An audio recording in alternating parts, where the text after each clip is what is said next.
Henry's health was of paramount importance because it was a political issue. It was important to his government, and it was important to his friends and enemies overseas. Henry's health was the health of England. For generations, historians and the public believed that King Henry VIII had been laid to rest inside a secure royal tomb, sealed away from the outside world and left largely untouched. But that assumption did not tell the whole story. When the chamber beneath the chapel was eventually brought back into focus, what emerged was far more disturbing than anyone had expected. The vault had not preserved the peaceful royal burial that history seemed to promise, and the condition of what remained inside raised questions that had been buried for centuries. It was the story of a king whose body appeared unwilling to follow the normal course of decay. If you love history's darkest mysteries, subscribe now, because this story is only beginning. The final years of Henry VIII's life had already become a disturbing spectacle for those closest to him. Records from the Tudor court, the enormous royal household that surrounded the king every day, describe a ruler who had become almost completely dependent on others just to move around. The athletic monarch, who had once taken part in tournaments and proudly displayed his physical strength, had become so severely overweight that specially designed lifting equipment was reportedly required to get him out of bed. His physical condition was equally alarming. His legs were covered with large, painful ulcers that struggled to heal, and eyewitness descriptions suggest that the infected wounds produced such a powerful odor that people could reportedly smell them before Henry even entered a room. Some physicians have since proposed that Henry may have suffered from a metabolic disorder that contributed to his extreme weight gain and circulation problems, although there is no definitive diagnosis. What is beyond dispute is that his health had deteriorated dramatically. A king who had once ridden horses and competed in elaborate royal tournaments was now living with severe pain, exhaustion, and increasingly limited mobility. By the final months of his life, several members of the court reportedly believed Henry looked as though death was already approaching. Yet when the king finally died in January 1547, the difficulties surrounding his body did not end with his final breath. In fact, they were only beginning. The men responsible for preparing the royal corpse were confronted with a problem that traditional Tudor embalming methods were never really designed to solve. At the time, embalming was not a completely standardized science. Preparations commonly involved combinations of spices, oils, alcohol, and layers of linen intended to slow the natural process of decomposition. These techniques could help preserve an ordinary body for a limited period, particularly when combined with a carefully arranged burial. But Henry's condition presented an entirely different challenge, because his body may already have been undergoing significant deterioration before he died. His enormous size created another practical problem. Henry required an exceptionally large coffin, which was constructed with heavy lead lining.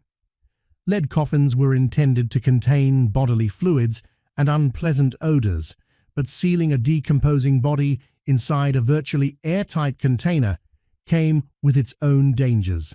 As decomposition continued, gases would naturally form inside the coffin. If enough pressure accumulated, the sealed container could potentially split, leak, or even rupture. And according to later accounts, something troubling may have happened before Henry ever reached his final resting place. The king's body was transported from Whitehall Palace in London toward Windsor Castle, where he was supposed to be buried. During the journey, the funeral procession stopped at Sion Abbey, a religious house located outside London. It was there that several accounts describe an unsettling incident involving the coffin. Reports claimed that a dark liquid began escaping from the coffin and spreading across the floor. Some later chroniclers went even further, claiming that dogs entered the room and began licking the mysterious fluid before attendants drove them away. Other versions of the story transformed the event into something almost supernatural, suggesting that the incident was a divine sign reflecting God's judgment against Henry and the controversial decisions he had made throughout his reign. Whether those stories were accurate, exaggerated over time, or shaped by the hostility many people felt toward Henry, they reveal something important about the burial itself. People were deeply uncomfortable with what was believed to be happening inside that coffin. Henry was eventually placed inside a temporary vault at St. George's Chapel. The arrangement was never supposed to be permanent. During his lifetime, Henry had envisioned an enormous and elaborate tomb worthy of a monarch of his stature, and he expected his remains to be transferred there eventually. His third wife, Jane Seymour, the woman who had given him his only legitimate son, Edward, had already been placed in the same vault, allowing Henry to remain beside the wife he had specifically chosen as his eternal companion. But even before the vault was completely secured, there were reportedly concerns among those involved in the burial. Some attendants believed the funeral had been carried out too quickly, while others felt there was something unusual about the coffin itself. There were even suspicions that Henry's remains might already be reacting to the pressure building inside the lead-lined casing. Those concerns, however, did not stop the burial. The warnings were dismissed, the stone was eventually put into place, and the chamber disappeared from the attention of the living. For centuries, the uneasy details surrounding Henry's burial faded into the background of history. The king, who had dominated England through marriages, executions, religious upheaval, and political turmoil, was finally reduced to a name in the chronicles and a body supposedly resting behind stone. But the story of Henry VIII's final resting place was not finished. The vault had been sealed, but whatever was happening inside had been left to time, and generations later, the forgotten burial would once again raise a disturbing question. What exactly had happened to the body of the most powerful king of Tudor England after the tomb was closed? Royal officials stood nearby as the final stone was lowered into position above Henry's burial place. The craftsman who had constructed the chamber still knew exactly where it was, and the clergy involved in the funeral had no doubt about which part of the chapel concealed the king. But there was one crucial problem that would eventually change everything.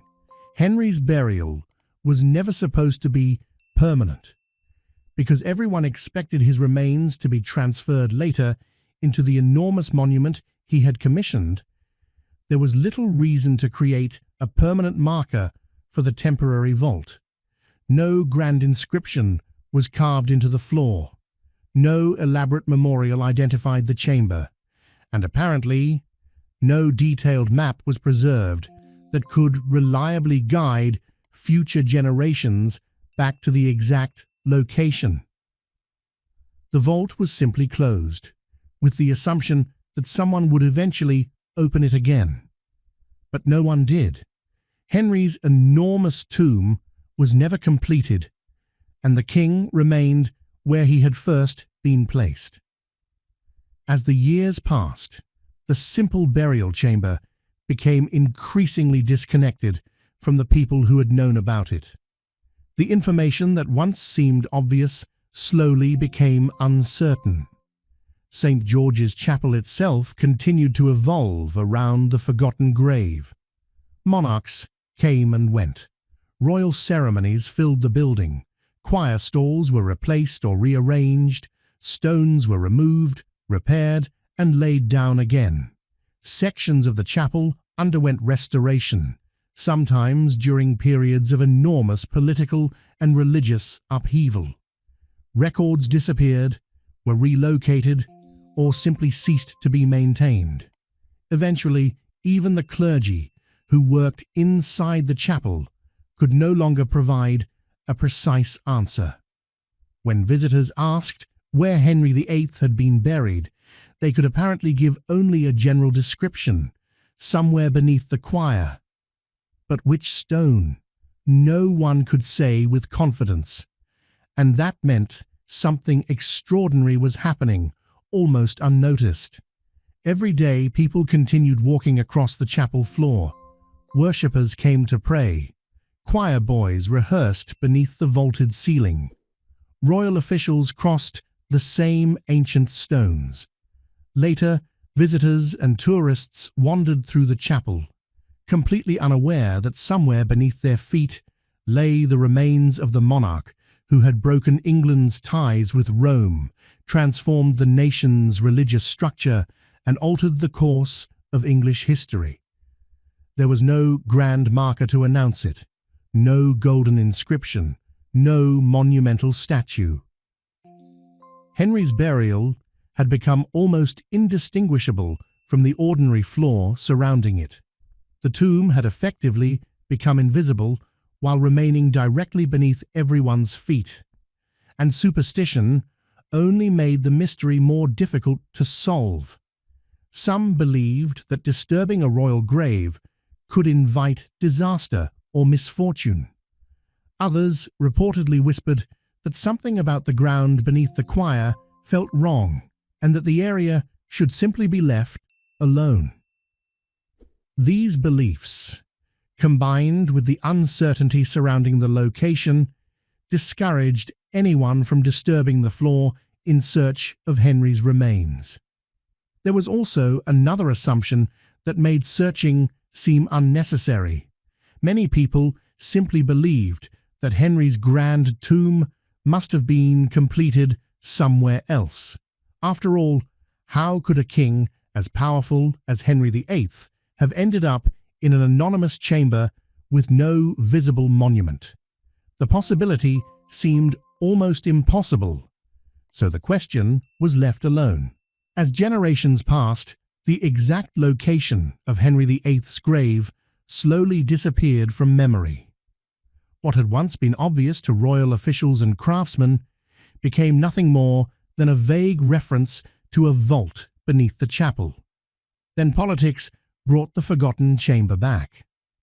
After Charles I was executed, Parliament feared his grave could become a meeting place for royal supporters. They wanted his burial to be private, controlled, and far from public attention. Windsor Castle provided the perfect setting. While searching for a secure burial place, officials remembered an old reference to a forgotten vault beneath the choir of St. George's Chapel.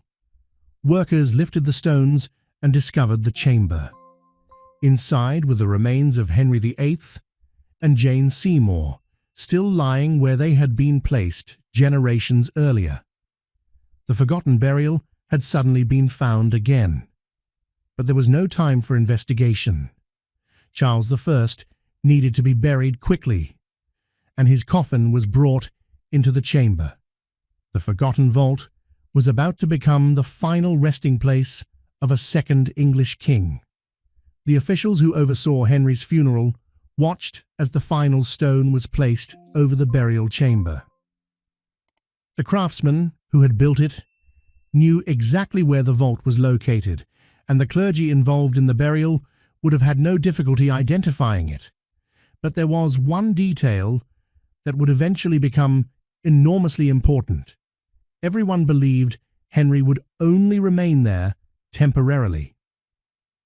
Because the king was expected to be transferred later into the spectacular monument he had commissioned for himself, There seemed to be little reason to mark the temporary burial in a way that would help future generations locate it. No inscription was carved into the floor. No permanent marker identified the chamber. And no detailed plan was apparently preserved that could later pinpoint the exact position of the vault. The chamber was simply sealed with the expectation that one day it would be opened again. That day never arrived. Henry's enormous tomb remained unfinished, leaving his body exactly where it had first been placed. As the decades passed, knowledge of the burial location slowly began to disappear. The people who had witnessed Henry's funeral were gone, and the information they carried with them gradually became less precise. Meanwhile, St. George's Chapel continued changing around the forgotten grave. Monarchs used the chapel for royal ceremonies. Choir stalls were replaced or rearranged. Sections of the floor were lifted and relaid. Repairs and renovations altered parts of the building, particularly during periods of political and religious upheaval when institutions were reorganized and important records were lost, moved, or destroyed. Eventually, even members of the clergy could apparently provide little more than a general answer when asked about Henry's burial. They knew the king was somewhere beneath the choir, but exactly where? That knowledge had faded. Life inside St. George's Chapel continued normally, while beneath the floor lay the forgotten remains of Henry VIII. Worshippers prayed, choir boys rehearsed, and visitors walked across the same stones without realizing they were standing above one of England's most controversial kings. There was no statue, inscription, or royal marker to reveal his grave. Over time, the burial became almost completely invisible. Superstitions about disturbing royal graves only discouraged anyone from searching for it, while many simply assumed Henry had eventually received the magnificent tomb he had planned. For generations, the vault faded from memory until another king's downfall brought it back into view. The second king in the dark. After Charles I was executed, Parliament feared his grave could become a gathering place for royal supporters. His burial therefore had to be private, controlled, and away from public attention. Windsor Castle was considered ideal. During the search for a suitable location, officials remembered an old reference to a vault beneath the choir of St. George's Chapel. Workers lifted the stones and discovered the forgotten chamber. Inside were the remains of Henry VIII and Jane Seymour, still lying in darkness after generations of silence. But there was little time to investigate because Charles's body needed to be buried quickly. His heavy lead coffin was forced into the cramped chamber during the freezing winter, requiring workers to move the existing coffins. Later examinations suggested that this may have damaged the supports beneath Henry's coffin and weakened its lead casing. Charles was placed only inches from Henry, creating an eerie connection between two kings whose reigns had been defined by the struggle over royal power. The vault was sealed again, hiding whatever damage had been caused. Years later, during chapel repairs, workers accidentally broke through the floor. A stone fell inward, revealing the forgotten chamber below. When lanterns were lowered, they saw 3 large lead coffins belonging to Jane Seymour, Charles I, and Henry VIII. Jane's coffin appeared sealed and undisturbed. Charles's remained largely intact. But Henry's looked completely different. His coffin had shifted badly. The wooden supports beneath it had collapsed, and the lead casing was split along several seams. Cracks and bends suggested that pressure inside had damaged the structure over time. The discovery immediately alarmed the officials who arrived at the scene. Physicians were called because nobody knew what condition Henry's remains might be in. while everyone feared that disturbing the weakened chamber could make the situation worse. After examining the vault, officials chose not to open Henry's coffin. They documented what they could, then ordered the chamber sealed again, leaving the king's remains hidden behind stone once more. But the damaged coffin had raised a question that would haunt historians for generations. What had actually happened inside Henry VIII's tomb? The stone covering was quickly replaced, and the vault disappeared into darkness once again. But the people who first discovered the damage had not seen everything. Around 75 years later, officials approved a controlled investigation, allowing a small group of trusted individuals to enter the chamber and document what remained. A surveyor descended with a lamp and measuring equipment, while everyone else waited silently above. Jane Seymour's coffin appeared untouched, and Charles I's was old but stable. Then, the light reached the center of the chamber. Henry VIII's coffin had suffered catastrophic damage. The heavy lead casing was split and badly warped, while the supports beneath it had collapsed, leaving the coffin tilted against the wall. Through one of the breaks, bone was reportedly visible, believed to be part of Henry's leg, while smaller fragments lay scattered nearby. But the strangest discovery was yet to come. Between the royal coffins were loose bones that did not appear to belong to Henry VIII, Jane Seymour, or Charles I. There was no coffin, marker, or record explaining their presence. Nearby, investigators also noticed a dark stain on the stone floor, which some later historians compared to reports of dark fluid leaking from Henry's coffin during his funeral procession. The vault had suddenly become more than a forgotten royal burial. It was a mystery filled with damaged remains, unexplained bones, and unanswered questions. Some believe the loose bones were disturbed during later renovations or when Charles I's coffin was forced into the cramped chamber. Others have suggested the possibility of an undocumented burial during a period of political turmoil, although there is no solid evidence to support that theory. The aftermath. The condition of Henry's remains also renewed interest in his terrible final years.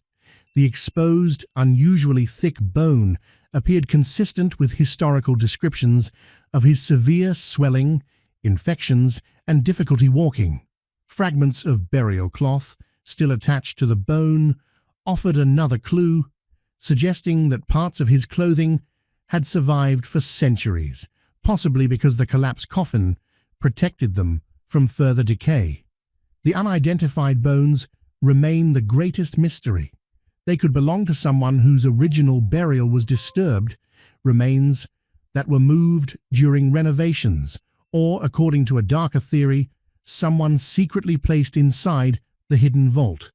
But without reopening the chamber, none of these possibilities can be confirmed, and that leaves one haunting question.